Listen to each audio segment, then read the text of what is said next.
बिस्मिल्लाहिर्रहमानिर्रहीम। देखें जी, आज 11:15 बजे तकरीबन इंडिया ने गोलाबारी शुरू की नीलम की सिविल अवाम पर। ये जूड़ा से लेकर शारदा तक ये गोलाबारी हुई है। और जिस वक्त ये गोलाबारी हुई हम जुम्मा पढ़ाने शारदा जा रहे थे, शेख बेला में हम थे, तो हमने शेख बेला की जामा मस्जिद के वज़ू खाने में पनाह ली। इस वक्त हम ये तेजियाँ गाँव में खड़े हैं और यहाँ कई मकान जल चुके हैं।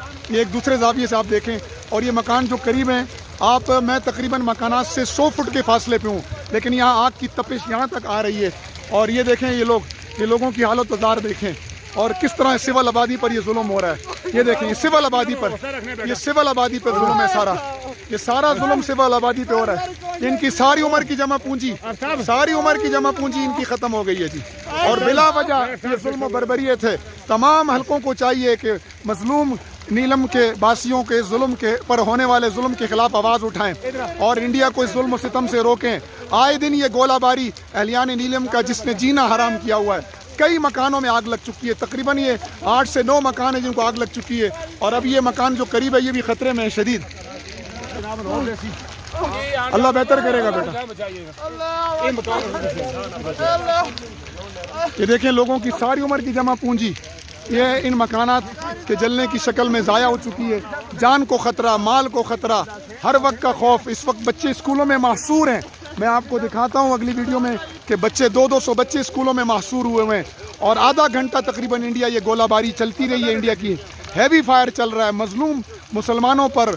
और ये देखें, आबादी है, सिविल आबादी है। ये आप देख सकते हैं, ये सड़क का किनारा है और ये सब सिविल आबादी है। यहाँ पर कोई ऐसा किस्म का फौजी निज़ाम नहीं है, सब सिविल आबादी पर ये गोलाबारी हुई है। देखें जी, ये कई मकानात को आग लग चुकी है। एक मकान से दूसरे मकान को कई गोले यहाँ गिरे हैं, और यहाँ पर अभी तक ये नहीं मालूम कि कितने लोग ज़ख्मी हैं। और क्योंकि अफरा तफरी है, लोग अपना जो मकान बच चुके हैं उससे साजो सामान निकाल रहे हैं। ये सिविल आबादी पर इंडिया की गोलाबारी आज जुम्मे के दिन 13 नवंबर 2020 को हुई है। इस वक्त आप देख सकते हैं क़यामत सुगरा का मंजर बरपा है यहाँ पर। मैं तकरीबन आग से 100-200 फुट दूर हूँ, लेकिन उसकी तपिश इतनी शदीद है सर्दी के मौसम में भी कि करीब नहीं जा पा रहा है, करीब भी नहीं जा पा रहे। ये एक मकान इसके करीब बच चुका है, और ये मोहल्ले वालों की कोशिश है किसी तरह इस आग को बुझा लिया जाए, लेकिन ये इंसानी बस से बाहर लगती है।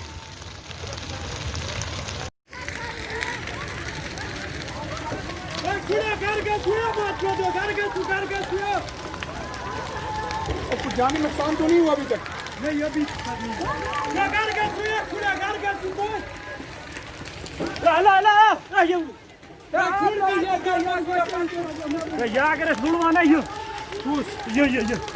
मिट्टी सटो, मिट्टी ये बेल चला, मिट्टी बिगाओ, मिट्टी।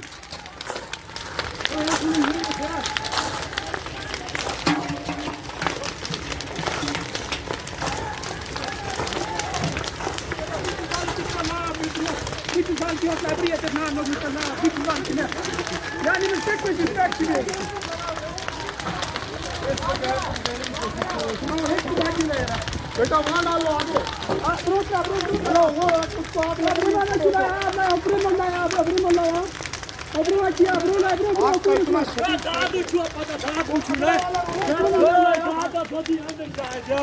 मट्टी नहीं है, मट्टी फेंको, मट्टी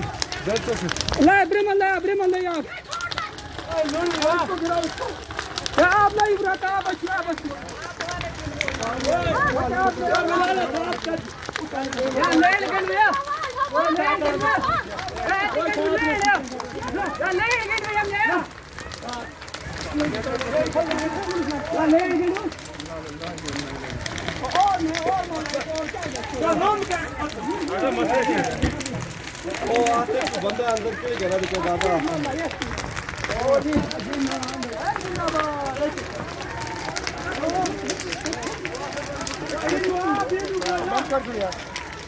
मस्जिद खातमुन नबीयीन शेख बेला के ये इमाम व खतीब है मौलाना उमर फारूक साहब। आज 13 नवंबर को हमारा काफ़िला जुम्मा पढ़ाने जा रहा था शारदा, तो रास्ते में फ़ायर शुरू हुआ, तो हमने इस मस्जिद के वज़ू खाने में पनाह ली। तो ये शेल बाहर लगे मस्जिद के, ये देखें मस्जिद की सीढ़ियों पर शेल लगे, ये दरवाज़ों पर लगे, और ये साथ हमारी गाड़ी खड़ी है, और ये गाड़ी एक मुसाफिरों की है, और ये शेल इस गाड़ी पर लगा है।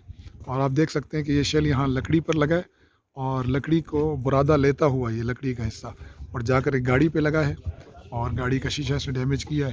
اس گاؤں میں تو الحمدللہ فی الحال کوئی جانی نقصان نہیں ہوا، البتہ سامنے ایک گاؤں ہے جس میں دھواں اٹھ رہا ہے، آپ دیکھ رہے ہیں تیجیاں گاؤں ہے.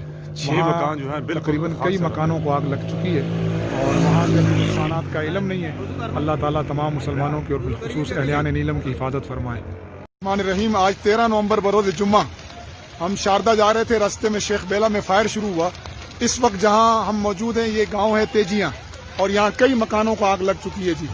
اور یہ دیکھیں یہاں مقامی لوگ رو رہے ہیں اور بہت بری حالت ہے. آپ دیکھ رہے ہیں اس وقت کئی مکانوں کو آگ لگ چکی ہے اور یہ سب سول آبادی ہے اور انڈیا ان مظلوم مسلمانوں پہ ظلم کر رہا ہے. یہ دیکھیں جی یہ لوگ یہاں رو رہے ہیں اور ان بیچاروں کے مکانات جل چکے ہیں. کوئی انسان بھی شہید ہوا ہے جی؟ اللہ تعالیٰ حفاظت فرمائے. یہ دیکھیں مقامی لوگ رو رہے ہیں، بزرگ رو رہے ہیں اور اتنی بری حالت ہے. یہاں دیکھیں کئی مکانوں کو آگ لگ چکی ہے. لوگ اپنی مدد آپ کے تحت یہاں پر اپنے لوگوں کو بچا رہے ہیں، اپنے اسباب کو بچا رہے ہیں. بہت شدید آگ لگی ہے. صحافی حلقوں کو چاہیے، پاکستانی میڈیا کو چاہیے، انٹرنیشنل میڈیا کو چاہیے، ہر درد دل رکھنے والے انسان کو چاہیے کہ انڈیا کے ظلم کے خلاف آواز اٹھائے، انڈیا کے ظلم کے خلاف آواز اٹھائے. آج 13 نومبر 2020 بروز جمعہ یہ تیجیاں گاؤں ہے جی. اور یہ تیجیاں گاؤں میں یہ انڈین گولہ باری سے تقریباً 11:15 بجے دن کو یہ گولہ باری شروع ہوئی ہے. اور میں آپ کو اگلی ویڈیو میں دکھاؤں گا کہ یہاں بچے کس طرح اسکولوں میں محصور ہیں. 200 بچے، 150 بچے اسکولوں میں محصور ہیں اور بیچارے وہ وہاں پر ایک قیامت کا سا منظر ہے یہ اس آگ کی وجہ سے. یہ دیکھیں جی آپ کس طرح مقامی لوگ بیچارے اپنی مدد آپ کے تحت اپنے گھروں کو بچانے میں لگے ہوئے ہیں. اور شدید فائر ہوا یہاں پر، تقریباً 20 منٹ تک بڑا ہیوی فائر ہوتا رہا ہے. پورے انسانیت سے ہمدردی رکھنے والے حلقوں سے، چاہے وہ فوج سے ہوں، چاہے وہ صحافتی حلقوں سے ہوں، چاہے وہ دانشور حضرات ہوں، چاہے وہ کوئی بھی صلاحیت رکھتے ہیں. یہ دیکھیں جی لوگوں کی حالت. یہ دیکھیں جی لوگوں کا سردیوں کا سامان جل چکا ہے، ان کی پوری عمر کی جمع پونجی جل چکی ہے. یہ سول آبادی ہے، نہ یہاں پر کوئی فوج تھی، نہ یہاں پر کوئی اور سسٹم تھا. یہ عام لوگوں کے گھر ہیں، عام گاؤں ہے جی. یہ سڑک کے کنارے دیکھیں عام گاؤں ہے. یہ خوبصورت تیجیاں کا نالہ ہے ساتھ. یہ دیکھیں جی اور یہاں مقامی لوگوں پر یہ ظلم و ستم ہو رہا ہے اور انتہائی ظلم ہے. مقامی آبادی پر گولہ باری ہے. یہ خوف کی زندگی گزار رہے ہیں. ہمیں چاہیے کہ ہم انہیں کی جو ہے ہر قسم کی حمایت کریں اور انڈیا کو ظلم و بربریت سے روکیں. یہ دیکھیں جی